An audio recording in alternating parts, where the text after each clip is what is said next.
Bukan saja Hotman Paris, namun kini Ibtu Rudiana ayah Eki juga didesak ex-Kabar Reskrim Polri, Komjen Purnawirawan Susno Duwaji untuk mengungkap kasus pembunuhan Vina.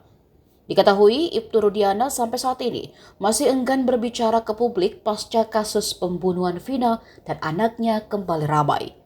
Ia hanya muncul sekali di awal-awal film Vina viral. Bahkan ketika ditemui media di kantornya, Ibtu Rudiana menolak untuk memberikan keterangan lebih jauh. Ibtu Rudiana diketahui adalah anggota polisi yang saat itu turun untuk menangkap para pelaku. Hotman pun menilai jika keterangan Ibtu Rudiana akan sangat penting untuk mengungkap kasus Vina yang kini banyak menyeret pihak-pihak tak bersalah.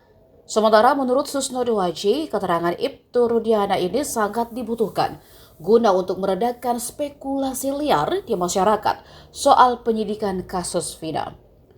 Susno Duwaji mengkhawatirkan laporan polisi yang dibuat ayah Eki ini hanya berdasarkan keterangan saksi AF dan Dede saja.